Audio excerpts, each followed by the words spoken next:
Es para mí un gran honor estar aquí compartiendo esta mesa con estos dos grandes maestros.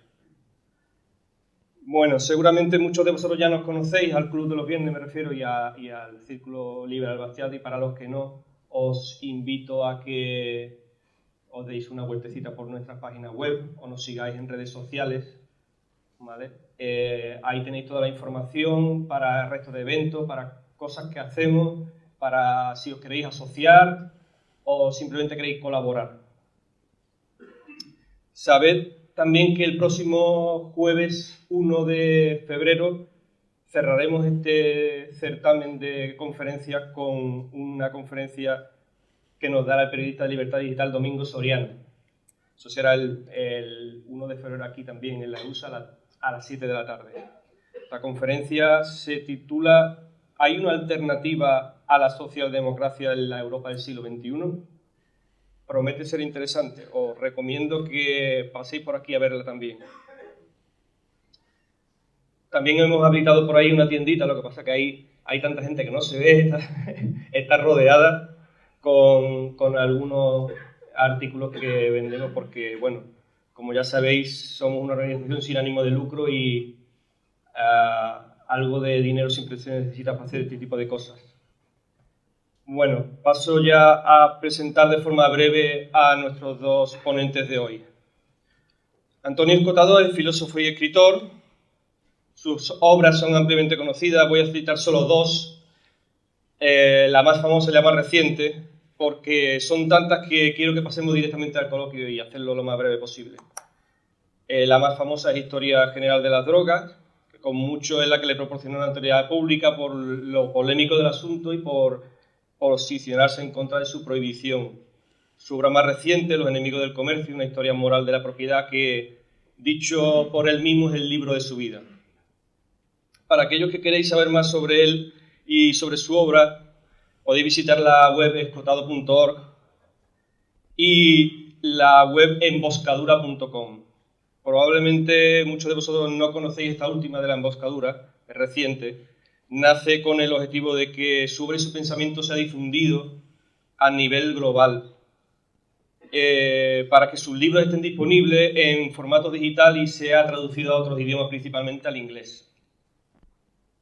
Al otro lado está Santiago Navajas, que es profesor de filosofía, máster en análisis y gestión de la ciencia y la tecnología, experto en historia y estética cinematográfica. Escribe en varios medios de comunicación y es autor de varios libros, como por ejemplo Filosofía en la pequeña pantalla, de Nietzsche a Mourinho, Guía filosófica para tiempos de crisis, y el más reciente es El hombre tecnológico, el síndrome Blade Runner. Ahora sí ya nos metemos en harina y le cedo la palabra a cualquiera de los dos. ¿Quién quiere empezar? Empiece Santiago. Espera, Santiago.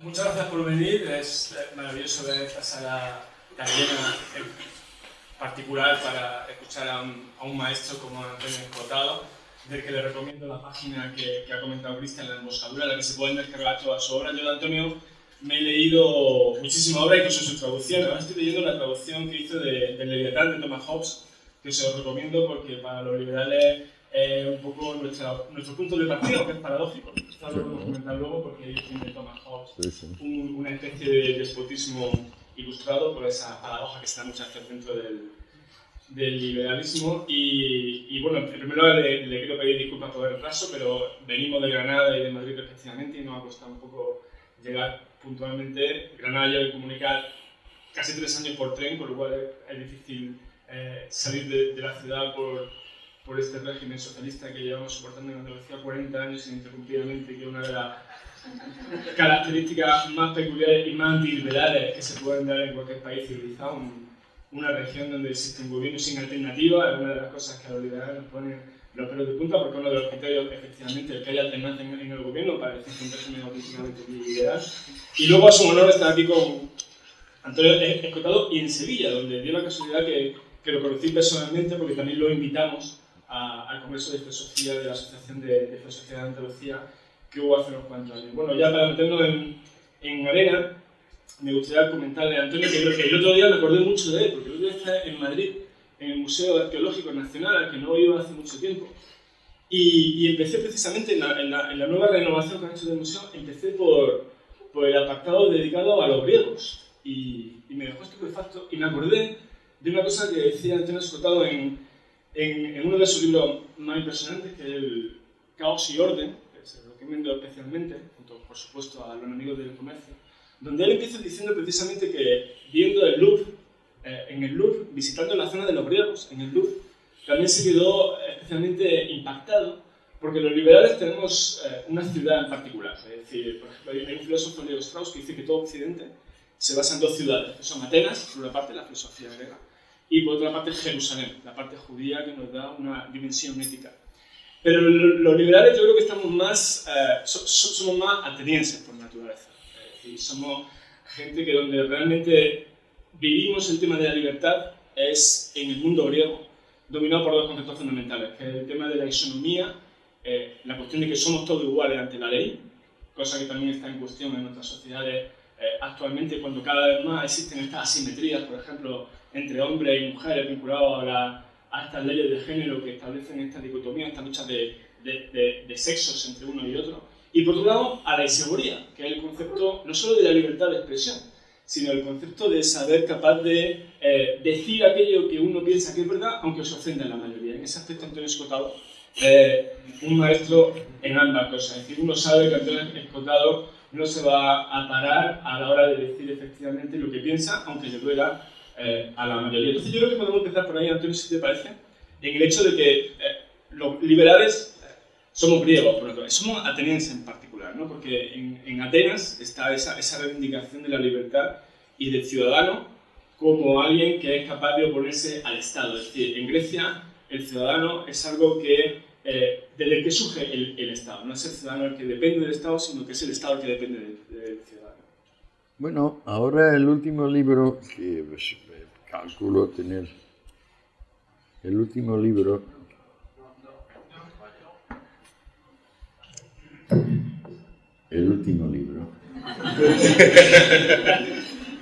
que estoy haciendo y espero terminar de aquí a 2-3 meses máximo, es una revisión del tocho de unidades didácticas que tenía cuando fui tantos años, unos 30 o así, profesor de la Universidad de Distancia de primero, y como me dieron una asignatura de nombre raro llamado Filosofía y Metodología de las Ciencias Sociales, toma ya, pues dije, pues le vamos a dar una especie de historia del pensamiento un poquito mejorada que la del bachillerato, porque la del bachillerato...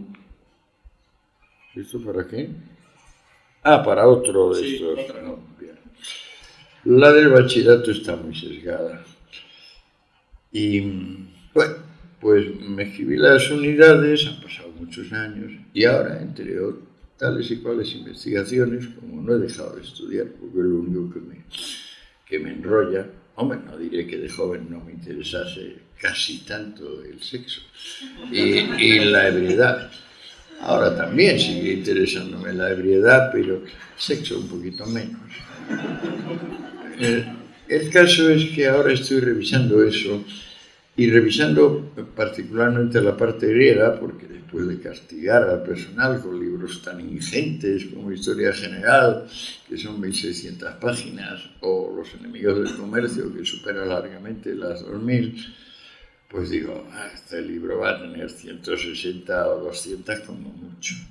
Pues entonces, estudiando Atenas, me he dado cuenta de que hay un isomorfismo, un paralelismo esencial entre los grados de prosperidad y cohesión social que alcanza cada grupo humano y también los grados de conceptualización, idealización es un poco peyorativo, conceptualización de la realidad que consiguen. Y entonces, cuando Santiago habla de que Atenas sí, pero 150 años de Atenas, antes de Atenas, la primera polis libre y próspera agárrese bien, es Sibaris. De ahí viene el adjetivo sibarita. En Sibaris, que está ahí por la bota itálica, yo calculo que debe ser la provincia italiana actual de Salerno, hubo empresarios tan inteligentes, tan innovadores, que en 2 generaciones empezaron a tener caprichos, como que lo que a otros les toma una jornada de viaje, yo tardo 3, porque me detengo aquí y allá. ¿Sabe usted de qué van a ser mis colchones? De pétalos de rosa roja. Roja, no blanca o amarilla, roja.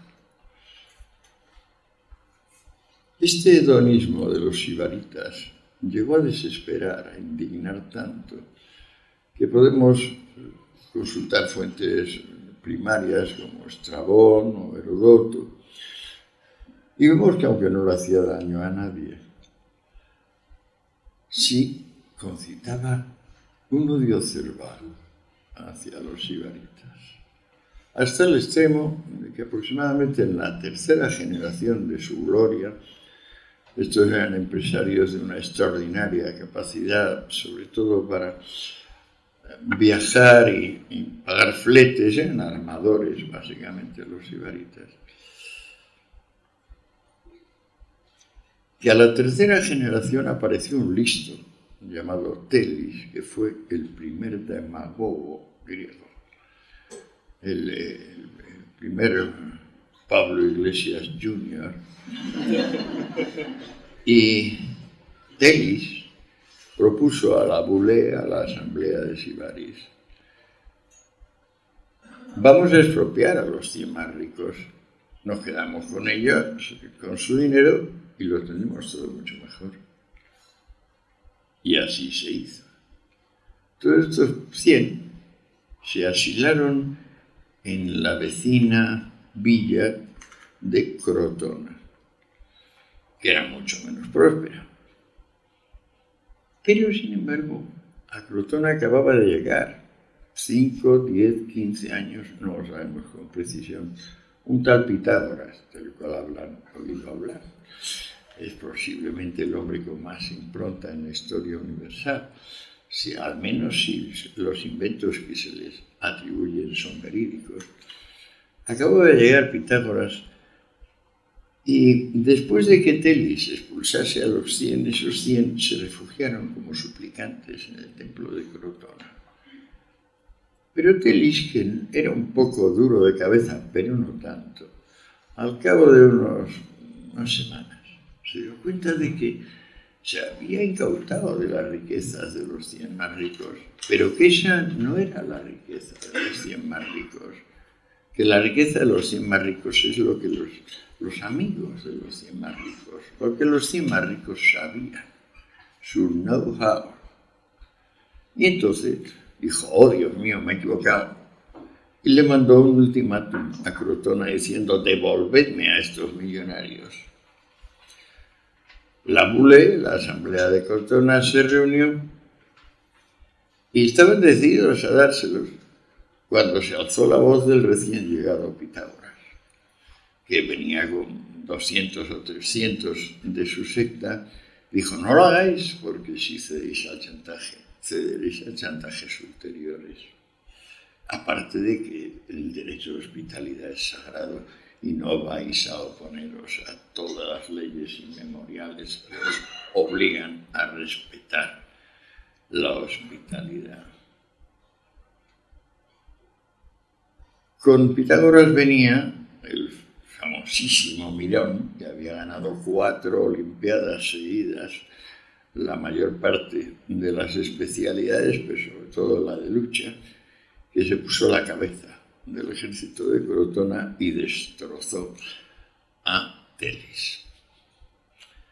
Los sibaritas, los 100 sibaritas primarios volvieron, la ciudad volvió a florecer. ¿A qué viene este inciso? A que ese fue el primer demagogo, el primer Lenin de la película, y a que, sin embargo,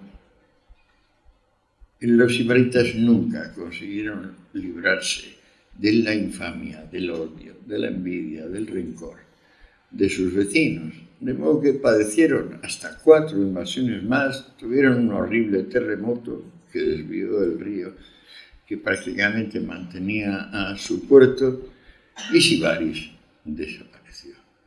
Sin embargo, Sibaris es el origen de Atenas.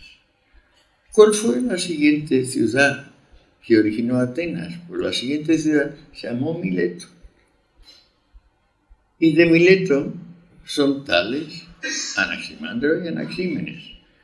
¿Cuál fue la ciudad que heredó la prosperidad y la densidad comercial de Mileto? Pues fue Samos. ¿Quién nació en Samos? Pitágoras.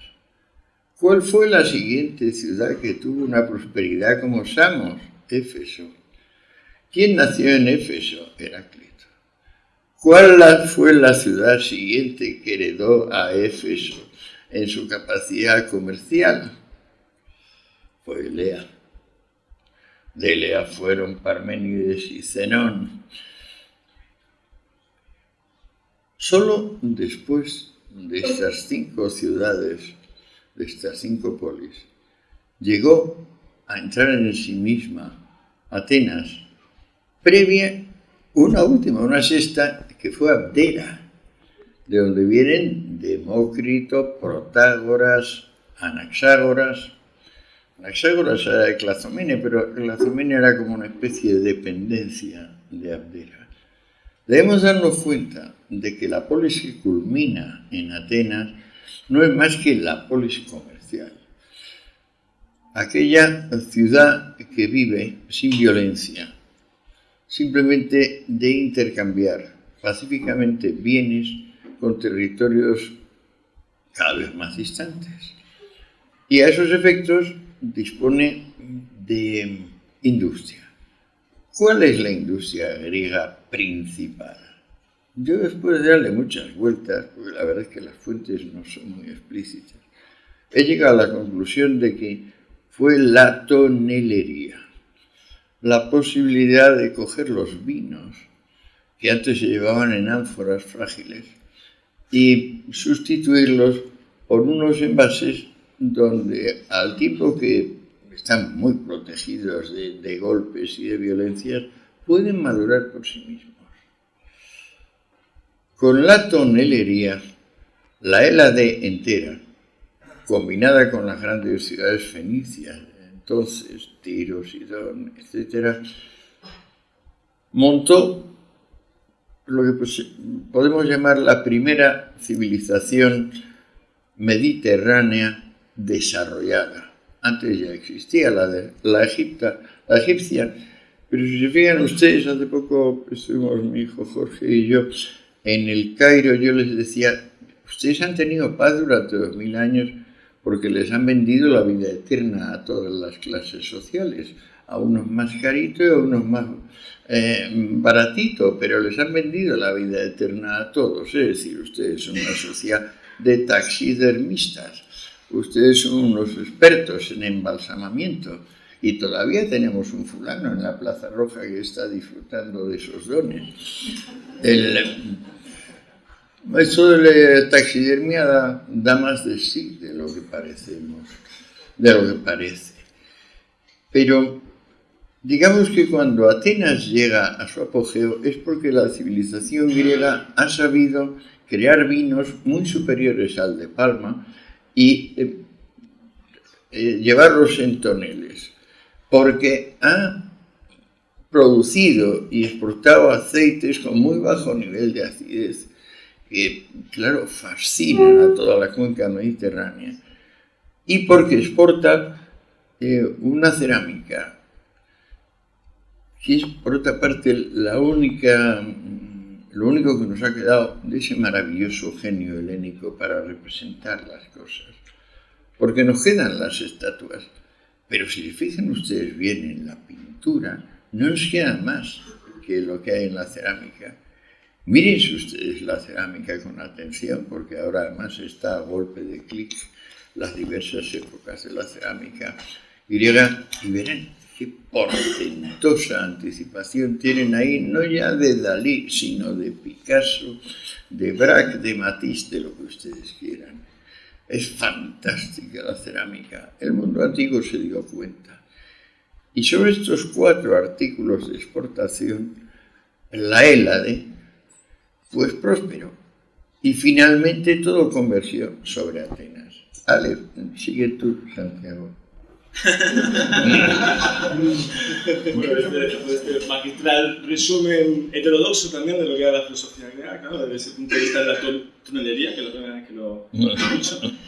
Te quiero plantear cuál es la otra gran ciudad de los liberales, porque les comentaba antes lo del libro de Caos y Orden, y un poco eso tiene que ver un poco con el título de la conferencia de los enemigos de la libertad. Porque los liberales somos gente muy rara en el sentido de cómo lo explica aquí Antonio Escotado, y es que nosotros intentamos hacer una cosa que al principio parece imposible, que es crear un orden dentro del caos.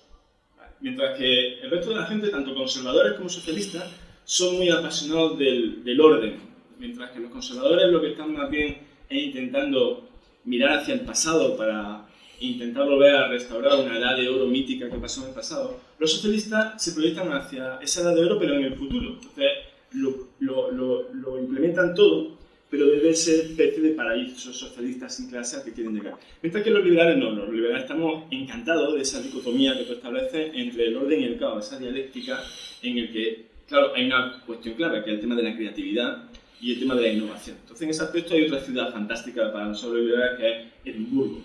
Porque en Edimburgo fueron donde estuvieron Adam Smith y David Hume. Y entonces pasó una cosa... Y Tomás de Quincy. Y Tomás de Quincy. Y mucho más, ¿no? Exactamente. Pero Hume y Adam Smith un poco son los más teóricos. Y Ferguson. Y Saint-Exupéry. Pero llegó Rousseau. Llegó Rousseau, perseguido por toda Europa, y David Hume lo acogió en su casa, trató con él y acabó muy mal. Y yo creo que es muy significativo eso, porque Rousseau es un poco el padre, en cierta forma, de todo lo que has comentado tú antes, tanto de Lenin como de Pablo Lesen. De Telis de Megara, o sea, es la reencarnación de Telis de Megara, es Rousseau. Es Rousseau, exactamente. Eso de que David Hume acogiera en su casa a Rousseau fue un poco como si Lenin y Washington hubiesen estado juntos. Le dio de comer, le dio dinero y de repente un día el otro se escapó pensando que le quería envenenar. Qué forma más agradecida de recibir el trato. Creo que los liberales tenemos por norma: no pidas sin dar, no recibas con ingratitud. Pero ninguna de las dos sentencias estaba dispuesta a cumplirla el ginebrino, que luego confesó en las confesiones, dice literalmente: yo no me empalmo si no me dan latigazos. Señor un poco raro. Señor un poco raro.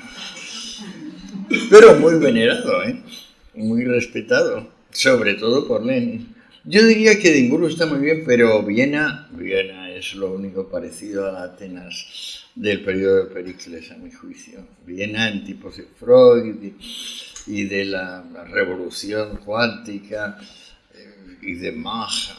Es una ciudad colosal y toda la revolución arquitectónica extraordinaria. Schrödinger, extraordinaria. Sí, pero me refería en ese aspecto. ¿Cuáles son los enemigos de la libertad? Hemos hablado de los amigos de la libertad. Los griegos por una parte, los escoceses por otra.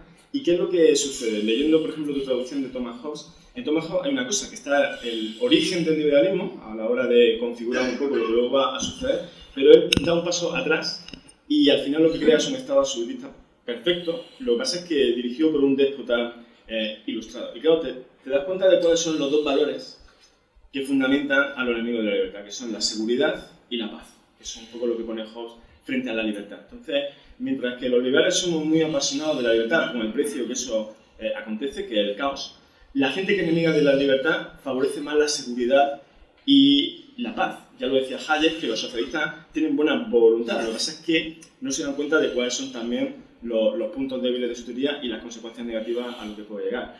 Yo hoy en día veo, como en tiempos de Hayek, que hay 3 grandes enemigos de la libertad, que son el planteamiento anticientífico, por una parte, que está muy reflejado, por ejemplo, en el ecologismo radical, que está en contra de los transgénicos, que está en contra de las antivacunas. También un espíritu muy antiliberal que está en todos aquellos que están en contra de la libertad, que tiene su ejemplificación más clara en las feministas de género, que están actualmente haciendo una absoluta inquisición contra todos aquellos que no se pliegan a sus dogmas. Woody Allen lo van a convertir en un muerto civil y en un muerto profesional por una supuesta sospecha que se lanzaron hace muchos años. Y luego está la cuestión antiindividualista, de todos aquellos que creen que el colectivo está por encima del individuo. Y el liberalismo se basa, al fin y al cabo, en dos fundamentos, ¿no? Que son la defensa del individuo, el hecho de que cada uno sabe mejor que cualquier gobierno lo que le viene bien, y eso en el tema de la prohibición de la droga es fundamental. Y luego la cuestión de la libertad. Esas dos cosas van muy relacionadas, ¿no? El individualismo y el tema de la libertad. Vamos a ver, a mí me tomó mucho tiempo darme cuenta de que el socialismo era la evolución natural del liberalismo, pero que inmediatamente después de formularse así en Saint-Simon, que es un enorme pensador, un visionario, un contemporáneo de Hegel, inmediatamente después el socialismo se bifurcó en una rama democrática y en una rama mesiánica. Esa rama mesiánica entroncaba con la máxima barbarie conservadora que podemos situar en... Aquí no vamos a olvidar, a buscarnos ejemplos abstractos. La máxima barbarie acontece cuando un señor que tenía cientos de siervos y miles de ovejas y ganado, un tal Abraham, oye una voz interior que le dice: degollarás a tu hijo, y confía en esa voz. En vez de pensar, caray, he escuchado mal, esto ha debido ser un mal sueño, no me debo fiar tanto de mis primeras impresiones. En vez de eso, se fundan las religiones universalistas, monoteístas, con vocación de dominio universal. Porque ese es el primer señor que dice que no va a usar sus sentidos ni su entendimiento, que va a creer. Bueno, del creer opuesto al ver sale todo. Unos queremos afinar nuestros sentidos, queremos ver. Otros ya saben lo que hay y lo que habrá. Casualmente coincide con lo que ellos más secretamente creen y desean, mejor dicho, desean, pero ellos no acaban de ser muy precisos en ese sentido del autoanálisis, la voluntad de mando. Entonces decíamos, el liberal no puede ser conservador porque el liberal no puede oponerse al cambio. El liberal ama la libertad, pero el liberal ama la libertad porque ama la realidad. El liberal acepta el mundo tal cual es, con la muerte, con el dolor, con el sufrimiento. Piensa que es un pataleo inútil andarse quejando y confiar en un cielo como el que promete Mahoma o el que promete Abraham, sobre todo si de por medio pasa la necesidad real o en forma de simulacro de degollar a tu hijo.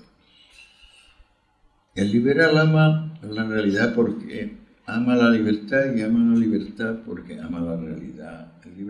El liberal está simplemente abierto a intentar saber un poco más dentro de esta inmensidad de la ignorancia, donde nos vemos situados desde el acto mismo de nacer. Si no tuviéramos nutricios cerca, el llanto del niño no conmovería a nadie ni produciría alimento. Pero da la casualidad que la naturaleza ha encadenado las cosas de tal manera que el niño, sin saberlo, con esas voces tan insoportables que son sus llantos, pues sí que llama la atención y la gente se le atiende y sale adelante.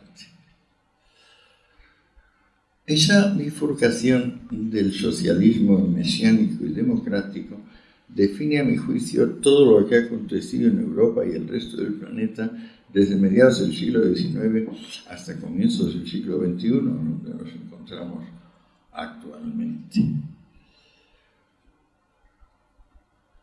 El conservador teme que cualquier cosa distinta vaya peor.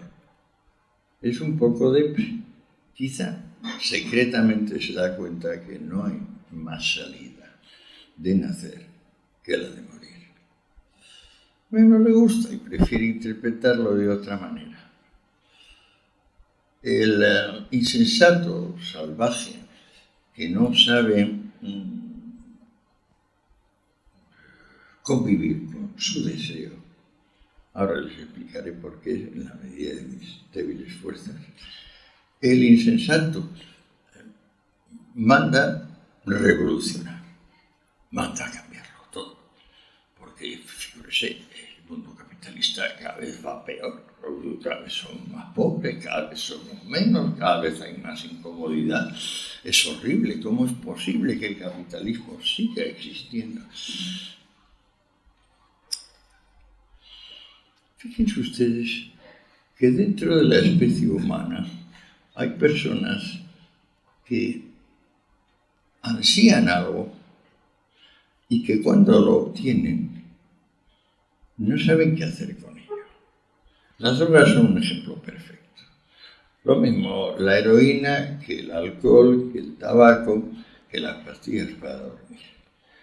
El tipo de persona que quiere revolucionar el mundo, el tipo de persona como Karl Marx, que en vez de reformarse a sí mismo quiere reformar a los demás, o está en estado de insatisfacción porque no tiene lo que quiere, o está en un estado mucho más grotesco todavía, tiene lo que quiere. ¿Qué hace entonces con lo que quiere? No sabe lo que es la elegancia y lo consume de tal forma que le sienta muy mal, una y otra vez. Entonces vienen terceros que dicen, no, pobre, es un enfermo, es que no sabe administrarse, come demasiado, bebe demasiado, se pincha demasiado, esnifa demasiado, todo demasiado. Y en realidad no sabe manejar su deseo. Es lo bastante niño, lo bastante miserable, como para que la insatisfacción no dé lugar a una satisfacción duradera. Porque cada vez que tiene lo que quiere, se indigesta, le sienta mal. Sigue tú, Santiago. Sigo justamente por ese punto, porque ahí tenemos precisamente una bisagra entre el socialismo democrático, que has comentado, y los liberales. Y el socialismo mesiánico. Sí, no, pero el socialismo mesiánico un poco. Ahora lo que quiero plantear un poco es los puntos en común y también de divergencia que tenemos los socialistas democráticos y... Muchos. Hay que leer otra vez a Bernstein, a Edward Bernstein, que fue secretario de Engels y que fundó la socialdemocracia alemana y escribió un libro eterno que se llama Socialismo Evolutivo, donde dijo, si el liberalismo no evoluciona hacia el socialismo y si el socialismo no se da cuenta de que sin liberalismo no es más que una secta salvaje, mesiánica, no vamos a ninguna parte. Ahí es donde quería un poco incidir ahora, en esa diferencia que todavía existe entre el socialismo y el liberalismo, que yo creo que es, digamos, el punto clave ya en el siglo XXI, donde efectivamente todo el mundo acepta la economía de mercado, pero un poco lo que discutimos es en los matices y la forma de dirigir esa economía de mercado. Yo, cuando estaba en la facultad, leía 3 obras donde sentía que había una tensión que todavía no he resuelto, aunque yo me apunto quizá un poco más al liberalismo, quizás un poco más hacia la socialdemocracia, podemos decir, y era por un lado Hayek, ¿no? Hayek que fue el que nos convenció de que el capitalismo efectivamente era un sistema complejo e impredecible. Pero por otro lado, también leía a otros liberales como Friedman, que nos decían que bueno, el sistema complejo e impredecible, pero que se puede manipular hasta cierto punto. Que la cuestión un poco es cómo llegamos a manipular ese sistema de forma tal que las políticas públicas se puedan hacer de un modo liberal o de un modo socialista. Por poner un ejemplo donde se ve muy bien, ¿no? En países como Austria, uno resulta que es el Estado lo hace uno automáticamente un donante de órganos. Con lo cual, uno si quiere se borra de ese sistema de donante de órganos. Pero ya la propia institucionalización de cómo está hecha la ley te empuja, por así decir, pero sin vulnerar tu libertad individual para que sea donante de órganos. Entonces, esa es una forma liberal de hacer que llegamos a un resultado social benévolo sin forzar la voluntad de la gente. Y luego hay otro punto, ¿no? Es decir, cómo podemos, entre comillas, manipular a la sociedad para llegar a resultados sociales buenos sin, por un lado, vulnerar la libertad de la gente. El sistema de cuotas, por otro lado, sería un sistema socialista en que efectivamente tú le estás imponiendo, en este caso, a los empresarios que en sus empresas tiene que haber un determinado número de mujeres en los consejos de administración en lugar de simplemente pedírselo. Y luego está la vertiente conservadora, que es una cosa que también apuntaba Marx en el Manifiesto Comunista, pero yo creo que el Manifiesto Comunista es un manifiesto que los liberales nos tenemos que saber de punta a rabo, porque por un lado hace Marx una especie de reconocimiento de la potencia del capitalismo a la hora de producir riqueza y a la hora de cambiar la propia sociedad, pero Marx dice una cosa que siempre me ha preocupado y que los conservadores, por otra parte, también señalan, y es que, como tú señalas, el capitalismo está constantemente destruyendo lo que hay, con lo cual eso es un peligro incluso para los valores burgueses, es decir, que el capitalismo también tiene cierta tendencia hacia el nihilismo. Entonces, esos tres hilos, por un lado, que el capitalismo es un sistema complejo e impredecible, por otro lado, que lo podemos manipular de alguna forma, pero, y esa es la cuestión liberal, nunca jamás sin llegar a tocar la libertad de los individuos que lo componen, y por otra parte, la cuestión conservadora del nihilismo, es decir, tú y yo, por ejemplo, somos unos grandes defensores de la despenalización de la droga. Pero es verdad que los conservadores les admito cierta razón en el sentido de que eso puede ser peligroso desde el punto de vista de los valores, y ahora lo estamos viendo en Estados Unidos con la plaga que hay de muertes por sobredosis de opiáceos, ¿no? Entonces yo creo que esos tres vectores crean una tensión que tenemos que plantearnos, ¿no? Bueno, creo que una de las cosas que en la medida de mis posibilidades me gustaría aclarar es que los liberales somos liberales desde tiempos de Heráclito, desde tiempos de Anaximandro, por supuesto desde tiempos de Aristóteles, y los liberales modernos se llenan de esa palabra personas que no corresponden a la misma cuerda. Por ejemplo, no forma parte de la Escuela Austriaca de Economía Schumpeter, que es quizás su luminaria más grande después de Menger, el fundador. Sin embargo, se meten en la Escuela Austriaca de Economía personas como Mises, que es un maniqueo, es un anticomunista tan ferviente como es un anticapitalista o un antiliberal ferviente Karl Marx. Creo que el liberal nunca puede aceptar dicotomías. El liberal no es dualista. El liberal está siempre esperando aquello que la realidad le enseña. El liberal no va a enseñarle a la realidad nada, ni le va a imprimir ningún giro a su vecino.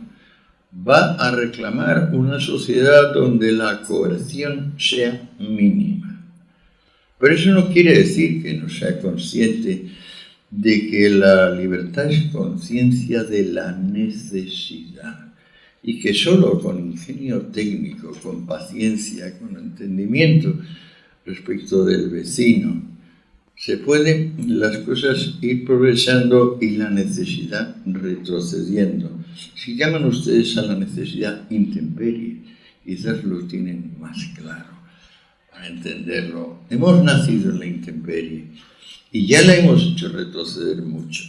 En gran medida gracias a la libertad. Pero la libertad a su vez no es más que la manifestación del amor por la realidad, el hecho de que no somos rencorosos, el hecho de que cuando tenemos nuestra satisfacción la disfrutamos con elegancia, con mesura.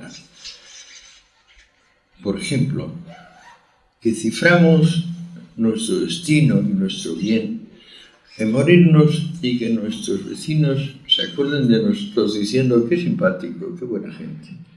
No hay más. El que pretenda más allá de eso es un peligro público. Se dé cuenta o no.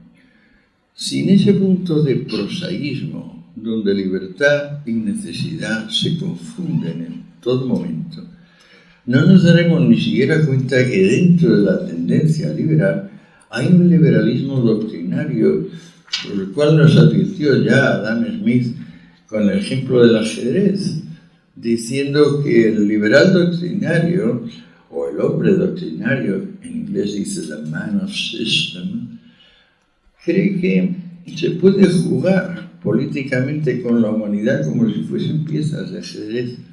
Pero Smith comenta, la verdad en la vida humana y en las sociedades humanas es que cada pieza tiene vida propia y solo ella se puede mover a sí misma. Cualquier pretensión de hacer otra cosa es tiránica. De modo que pseudo-liberales como Mises o como Murray Rothbard o como muchas variantes contemporáneas están mucho más cerca de la coerción, del simplismo y de la barbarie, de lo que podemos imaginar. Lo primero que tiene que ser el liberal es muy flexible y escuchar.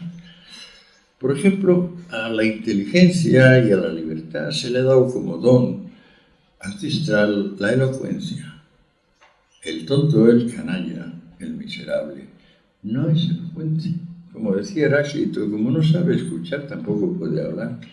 Entonces recurrirá a censores, recurrirá a carceleros, recurrirá a cualquier tipo de violencia y demostrará que la naturaleza está contra él. Porque cuanto menos gasto de energía haya que hacer para que una cosa sea lo que sea, más estamos en la naturaleza. Nos ayuda la belleza, nos ayuda la bondad, nos ayuda la verdad, siempre que no las confundamos, las pongamos con mayúsculas y las opongamos a alguien. Yo no veo mucha diferencia entre Murray y Rothbard, de verdad. Y, ¿qué voy a decir? Karl Kautsky, por hablar de un socialdemócrata que luego se hizo cada vez más socialdemócrata y finalmente liberal plenamente. Justamente a la vista de lo que estaba pasando con Rusia, porque Kautsky era el gran jefe del SPD, del Partido Socialdemócrata Alemán, que era la formación más poderosa política de su tiempo, y vio surgir la Revolución Rusa mientras ellos estaban perdiendo la Primera Guerra Mundial en aquel tremebundo pandemonium que se formó en aquellos años del 14 al 18. Posiblemente no ha habido un pandemonium así de grande jamás en la historia de la humanidad. Y bueno, hay que tener mucho cuidado con que el liberal se oponga a nada. El liberal, por ejemplo, el año pasado tú fui tan amable, Albert Rivera, de venir a verme a Ibiza, y él estaba en posturas socialdemócratas cerradas. Y le dije, Albert, ¿qué tal si te das cuenta de que socialdemócrata y liberal son indiscernibles? Ciertamente la socialdemocracia de Bernstein y de Kautsky en aquellos momentos no es el mismo caso que le puede tocar a Albert ahora. ¿Pero por qué? Porque ha pasado un siglo, y es un siglo de tremenda actividad entre los seres humanos. Y entonces, pues claro, ha cambiado muchísimas cosas y sobre todo ha retrocedido mucho más la intemperie. Pero guárdese el liberal de dar lecciones a nadie. Conformémonos con poner en ridículo, eso sí podemos hacerlo, y gusta a todos los que no aman ni lo real ni la libertad. Con eso basta.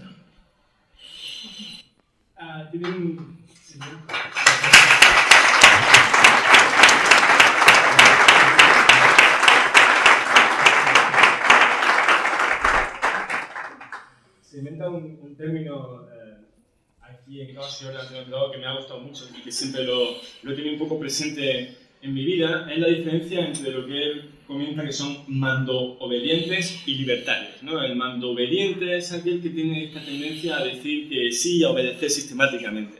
Sin embargo, el libertario lo contrario. O a mandar sistemáticamente. O a mandar y a obedecer, esa dinámica, ¿no? O sea, obedezco mucho para poder mandar omnímodamente luego, o viceversa. Mientras que el liberal un poco es lo que tú controlas, ¿no? El libertario es el que dice que no. En ese aspecto recordaba, por ejemplo, una novela de Bulgakov, El maestro y Margarita, donde el demonio aparece en Moscú y crea el caos en la ciudad.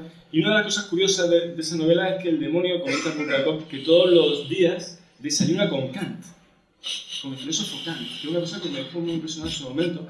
Luego cuando estudié a Kant lo entendí, porque tiene un opúsculo Kant, que es la Ilustración, que es otro de los panfletos fundamentales del liberalismo, donde Kant precisamente lo que dice es que uno tiene que guiarse su propia vida por uno mismo, y él dice, el sapere aude famoso, atrévete a pensar, y pone una serie de ejemplos de personas que quieren que hagamos las cosas obedeciendo sin reflexionar, ¿no? Entonces dice, el sacerdote te pide que obedezcas, el que cobra los impuestos quiere que obedezcas, y nunca que reflexiones. Y Kant, sin embargo, establece ahí el tema del liberalismo, que es no seas un servidor sin por lo menos poner un pero en contra, por lo menos sin alzar la voz para... Exige que el ser humano siempre sea un fin en sí, no un medio. Exacto. Con esto desarmas a cualquier tirano, a cualquier miserable, a cualquier ladrón.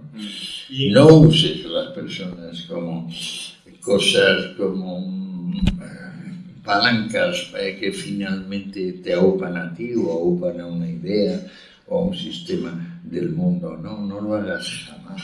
Y por eso es por lo que, por ejemplo, el criador de plantas y el criador de animales está legitimado para hibridar, para hacer mezclas. El ser humano no lo está. Cualquiera que se atreva a eso está violando lo más esencial, está tratando a un fin como si fuera un medio. Y eso no quiere decir, ojo, es una cuestión interesante. La genética no debe ser interferida. Estamos llenos de leyes actuales que prohíben cosas que son imposibles y con eso demuestran su propia idiocia. No se puede prohibir una cosa hoy por hoy imposible.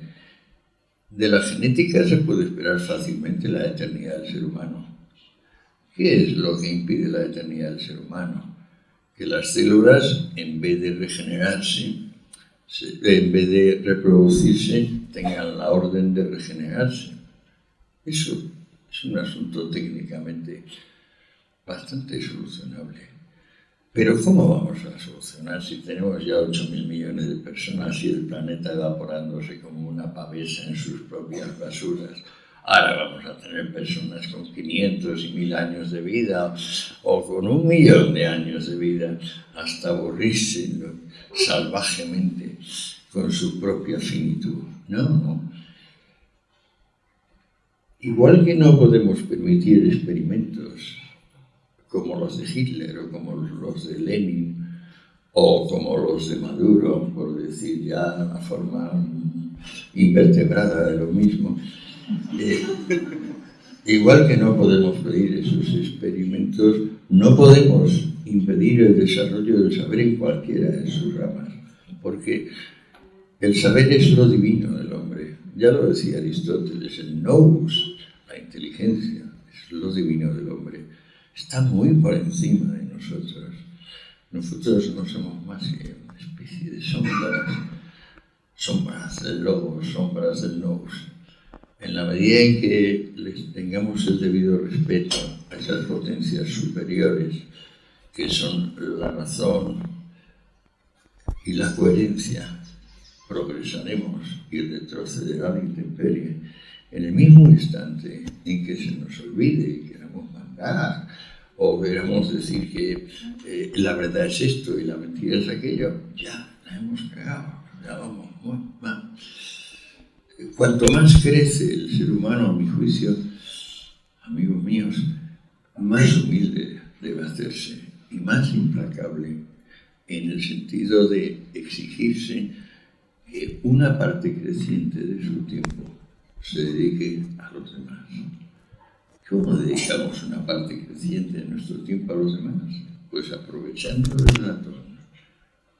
El ratón nos permite darle ahí y van apareciendo cosas del mundo. No nos miremos el ombligo. Gracias a Internet podemos estar mirando el ombligo de todos menos nosotros. Cuanto más lo hagamos, más nos enriqueceremos. Ha llegado un instante donde la noticia la información predomina sobre el ruido. Es más, es el primer instante del mundo donde aquel teorema de Shannon que dice cualquier manejo de los mensajes reduce su contenido de información.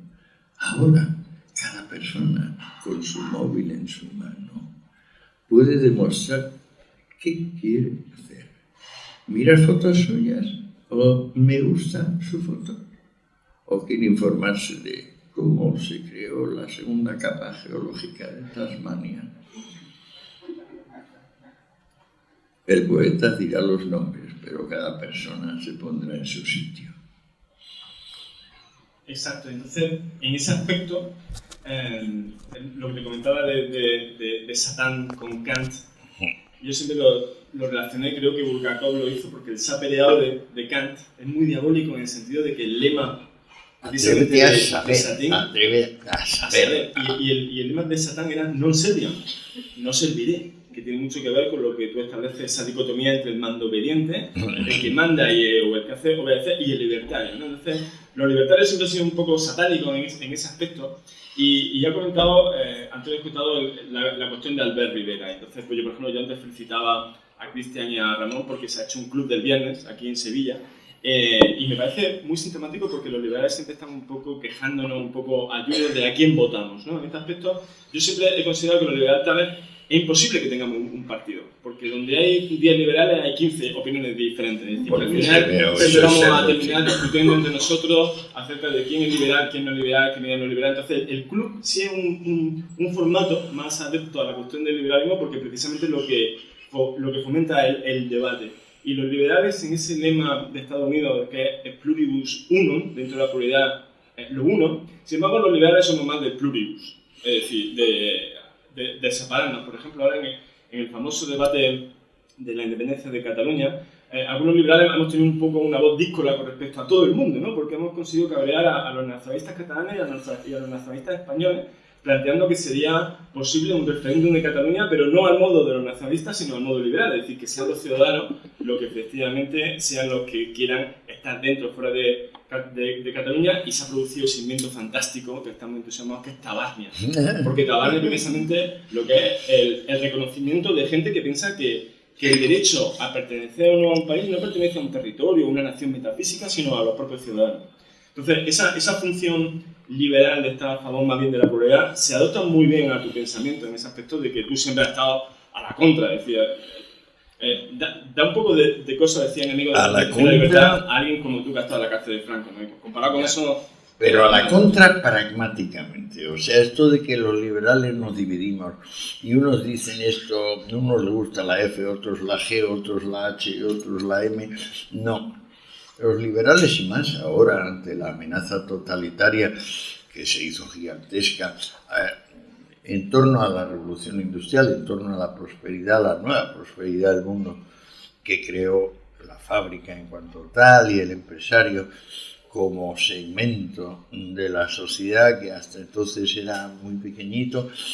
Los liberales tenemos que ser realistas, tenemos que no ser quisquillosos. Yo le decía, Albert, date cuenta que no hay diferencia entre un socialdemócrata no doctrinario y un liberal no doctrinario. Le hablaba de Bernstein y lo sigo pensando. Creo que Albert posiblemente sea el próximo presidente de este país, siempre que sea capaz de no ser doctrinario y al mismo tiempo de no ser oportunista, porque esto es fundamental. ¿Qué tienen en contra ahora los ciudadanos? Pues que son guapos, son independientes y no están pringados. Hay todo un sector de España y del mundo entero que no quiere gente ni guapa ni independiente y mucho menos no pringada. Este es el verdadero enemigo que tiene el partido. Bueno, recordemos lo que decía antes de la elocuencia, de que la naturaleza ha dotado a la verdad con un poder tal que todo tipo de engaño y embuste necesita carceleros, censores y una inversión física muy superior a la que consigue simplemente cualquier persona de buena voluntad y entendimiento normal, diciendo lo que piensa, si es que ha pensado algo en su vida.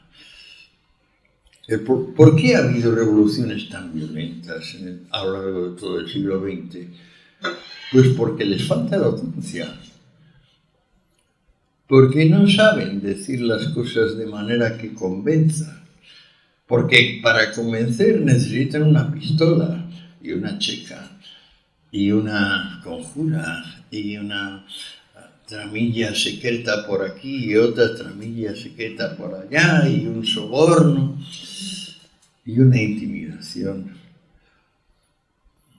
A mí me parece que la naturaleza, con todo lo severa que es, diciendo, ale, aquí te lanzo, no tendrás la protección de un terruño, un ramaje, búscate la vida y aprende a morir sin miedo, o si no, vivirás como un lacayo miserable. La naturaleza, al decir eso, hace lo único que puede para eternizar la finitud.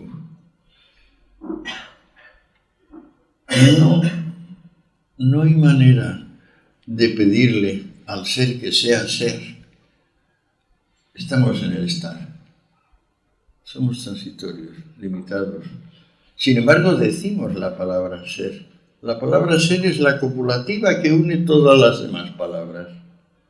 Hasta que no se pone el mundo muy, muy mal, no aparecen hombres como Parménides o Heidegger a decir, oiga, que además de ser la copulativa del lenguaje, ser significa sí. Ser significa que la afirmación es superior a la negación. Ser significa que la negación es siempre artificiosa y parte de oponerse a algo que ya es. Ser es optimismo. Este optimismo es el que nutre las almas de las gentes bien nacidas.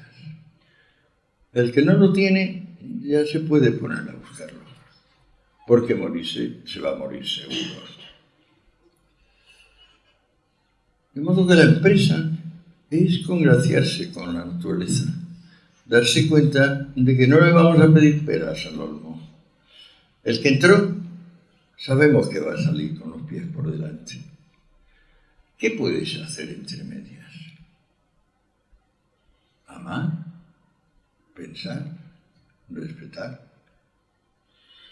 dejar que el otro sea quien es para que él te deje ser quien eres, buscarte. Pues yo no veo alternativa. Cuando se habla de caos, ¿qué queremos decir con caos? En ese libro yo interpreto caos como aquella solución económica y eficaz al sistema de la corneta de los cuarteles y las campanas en los conventos, que dicen ahora empieza y ahora termina. Caos en ese sentido es orden de grano fino. Orden de grano fino es orden de grano natural. Nos pasamos la vida imitando la naturaleza, pero no la imitamos de verdad, porque en el momento en que la imitamos y nos hacemos telescopios y microscopios y miramos detenidamente los fenómenos que nos rodean, nos damos cuenta de que todos son de una insondable complejidad. O sea, sus detalles no se acaban. En eso se distinguen del sueño, de la fantasía, de la imaginación. Todavía quedan muchos memos que prefieren la imaginación a la realidad. No es mi caso, y me atrevo a llamarles memos, porque claro, se conforman con que han soñado un calcetín y yo les pregunto ¿de qué lana y de qué color era el calcetín? Y no sabrán contestar. Pero no hay manera de hacer un calcetín que no sea de una lana o de algodón, ni de un color o de otro. Ahí la naturaleza nos lleva al pie forzado. El que ha nacido no ha pedido nacer. pero ya sabe lo que le espera. Entre tanto, ¿qué hace? Yo les propongo que pensar y ser libres. Con eso, pues por lo menos en mi caso, se llega a la situación de, caramba, sería estupendo un infartito aquí o un derrame cerebral. Yo ya he vivido bastante. Todo va a tener que ir un poco a peor. Me alegro muchísimo de lo que ha pasado, pero no pienso aferrarme con uñas y dientes a la realidad que, por ejemplo, un cristiano o un islámico desprecian, diciendo, que esto es el más acá, yo quiero el más allá, me voy al cielo. ¿Y por qué, si confías en el cielo, te aferras con uñas y dientes a lo contrario del cielo, a ese infierno de concupiscencia, donde te ha lanzado la mísera naturaleza física? Bien, pues cada cual consigue llegar a ese acuerdo interior o no. Los que consiguen llegar a ese acuerdo interior se mueren tranquilos. No sé si...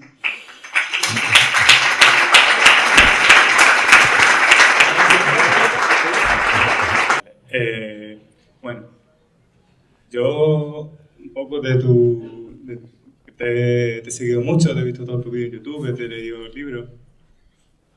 Digamos que estando como estamos, con toda la riqueza que nos da el capitalismo, todas las mejoras de todo, vamos al calentamiento climático y una macroextinción de especies. ¿Cómo defiendes el no actuar? No, actuar.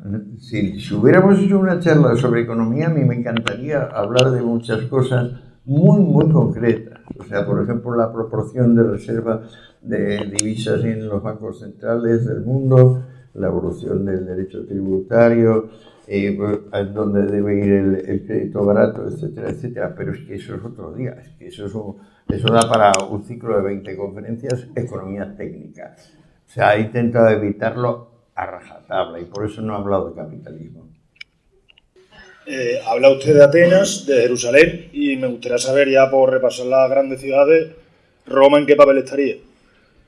Roma es el momento donde el individuo decide sacrificarse a lo común, se hace un esclavo del Estado y al mismo tiempo la sociedad, sin darse cuenta que tanto amaba la autonomía, se convierten en esclavos todos.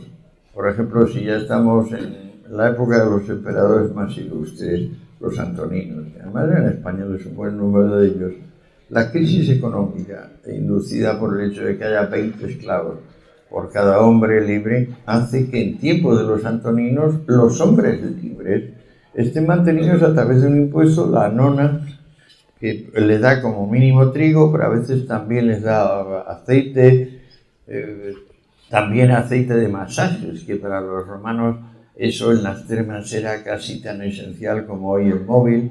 En lo más parecido al móvil eran los aceites para masajes de los romanos y las termas para los romanos.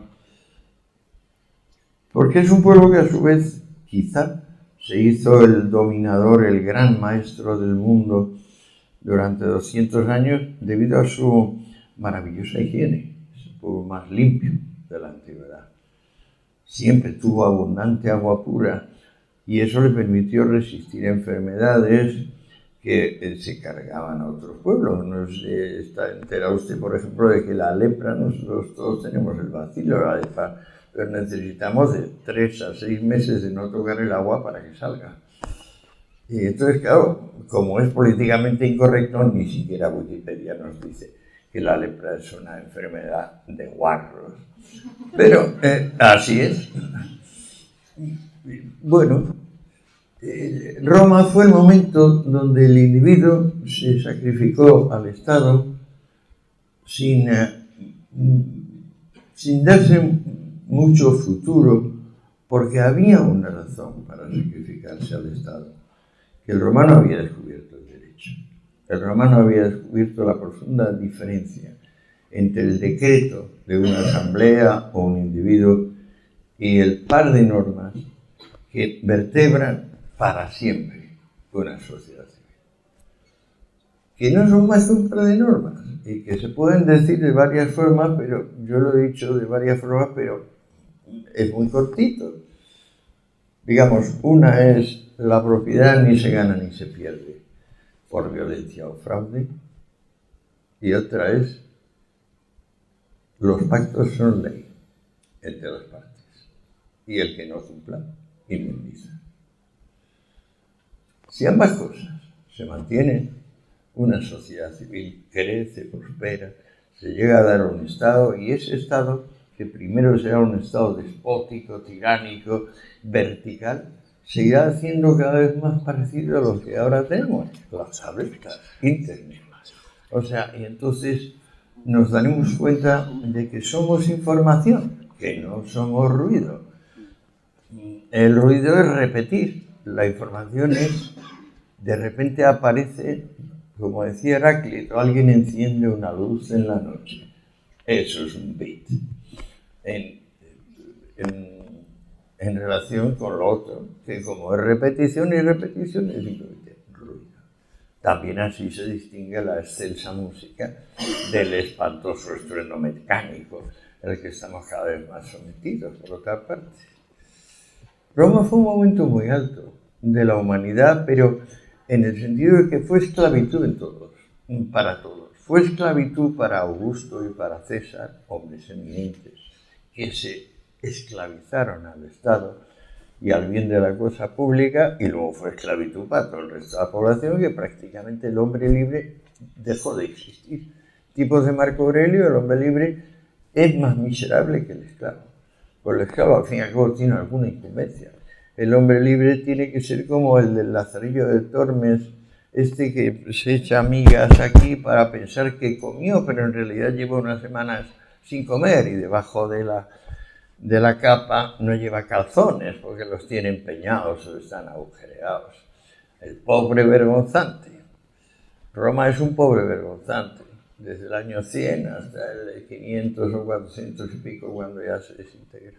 Hola, buenas noches. Me llamo Francisco Bernales, encantado. Sí, vale. Y lo primero es decirle que su libro Caos y Orden para mí fue revolucionario. Fue el que me hizo demócrata para mí. Teniendo en cuenta que me considero demócrata, que será verdad o no.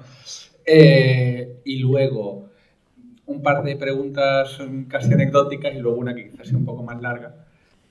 Anecdóticas. Después de leer a Marx, a mí me da la impresión de que lo que él creía era en una utopía tipo Metrópolis, que iba a haber un desarrollo brutal y que iba a ser tan extraordinario que nadie iba a tener ni que trabajar. Que lo único que había que hacer era gestionar la abundancia, pero claro, como usted lo conoce seguro 1000 veces mejor que yo, le quería preguntar su opinión. Luego de su... No, espera, no, una por una. Marx pensó que convertir en copropietario, que es lo que se podía hacer nacionalizando las empresas, que convertir en copropietarios a todos los empleados, eso les iba a dar una especie de high, de productividad, de ingenio, tal que, bueno, la hora rentaría como 10 horas.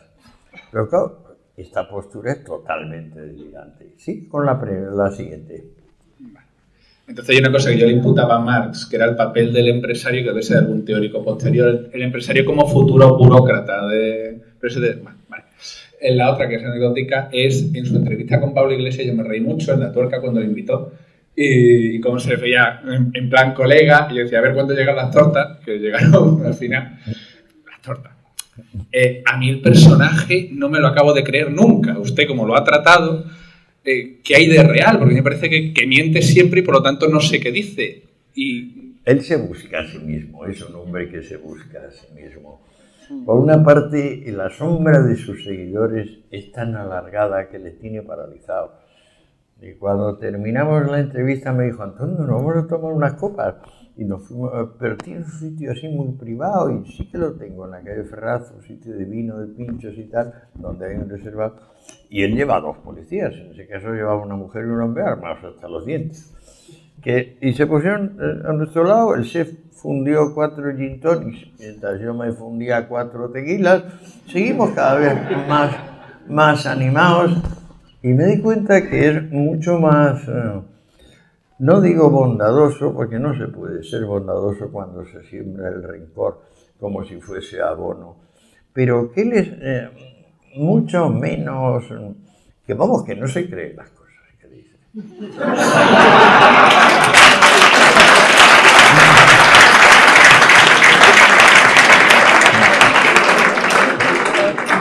Yo es que tengo la duda a veces, pero usted será un liberal emboscado también por la forma en la que salió. Digo, liberal tipo siglo de finales del XVIII, o sea, voy a poder establecer aquí una dictadura transitoria y luego ya, porque no, pero... Y la tercera, yo soy muy pesimista con la situación en España, optimista con el mundo en general porque es que se ve. Claro, usted tiene acceso a otro nivel totalmente de los mortales. ¿Qué opina usted sobre el futuro en España? Porque, creo fenomenal. O sea, veo que van a meter en la cárcel a 1.000 o 2.000 catalanes por malversación. Eso no lo van a poder evitar. Y eso es un asunto que, aunque la justicia en España va tan lento, aquí se están tomando medidas para acelerar a toda castaña. El movimiento, claro, es que hay dos audiencias, o sea, tienen que cerrar los sumarios, los juzgados de primera instancia, tienen que pasar la audiencia juzgar, ellos pueden apelar, irán al Supremo, hay que acelerarlo todo, haciéndolo bien antes de que lleguen las generales del 20, tenemos en la cárcel a 1.000 personas suficientes para desprestigiar 1 o 2 milenios la causa que han defendido. De modo que las noticias no pueden ser más estimulantes. Además, se podía pensar que lo que iba a acabar con esto, con este ataque de rabia porque Isabel la Católica no hablaba catalán, que es lo que me contaba recientemente, vamos, el verano pasado, uno de los líderes independentistas ibicencos decía, maldita sea, si en vez de casarse con Fernando el Católico, Isabel la Católica hubiera sido una señora catalana, pues el mundo entero hablaría catalán, como ahora habla, o gran parte del mundo como ahora habla castellano. Le da mucha importancia a eso. A mí me parece que el origen del complejo de inferioridad, que luego se ha convertido en supremacismo, es que el dialecto catalán, la lengua catalana, les ha dejado un acento que ellos no pueden quitarse.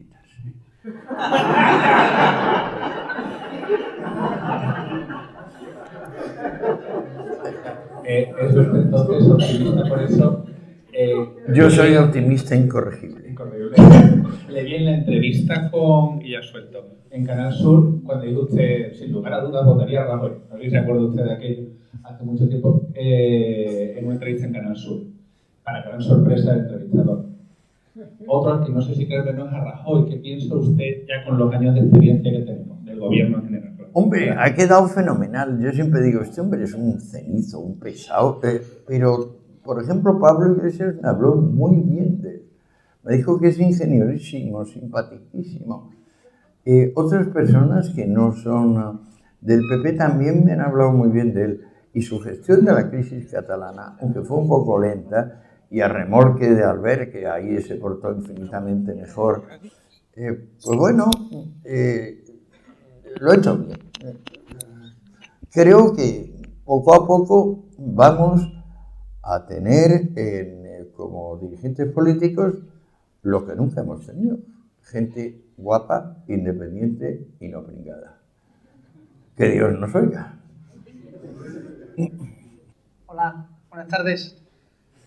Don Antonio, un placer que estés aquí, porque para mí me ha solucionado un par de dudas. Que no creía en que se podía separar economía y Estado.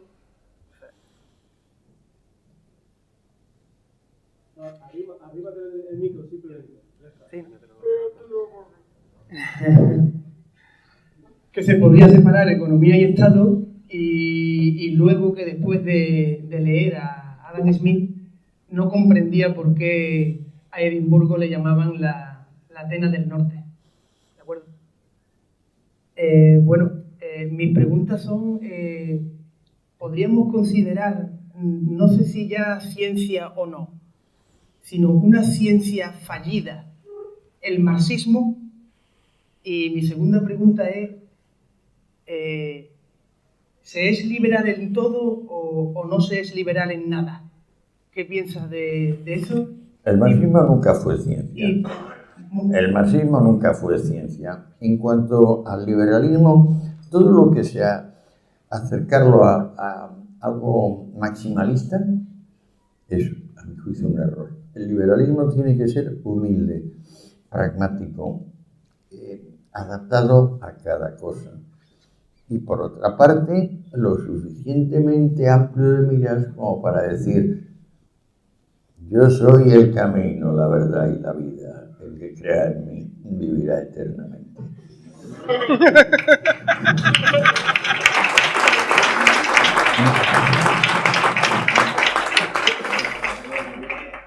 Una última cosa, don Antonio. A colación por lo de modificar los genes y etcétera. Hay una canción de un rockero inglés ya fallecido. ¿Quién quiere vivir para siempre? ¿De acuerdo? Sí, sí. Pero no sé si se lo creía porque era demasiado joven. Pero yo sí me lo creo, ¿de acuerdo? Eso sí. Yo creo que antes de los 65 así es absurdo parar la vida, porque uno tiene que cumplir su aventura y uno tiene que hacer su vida, y es espantoso, es incalificable, no tiene nombre, es trágico ser interrumpido. Pero cuando ya uno ha vivido su vida, seguir aferrándose de una forma consciente e inconsciente a ella son ganas de entristecerse en vano. Breve, por favor, una pregunta breve. ¿Y qué tal si nos vamos y seguimos hablando ahí fuera y fumando? Vale, señores, a pasarlo bien.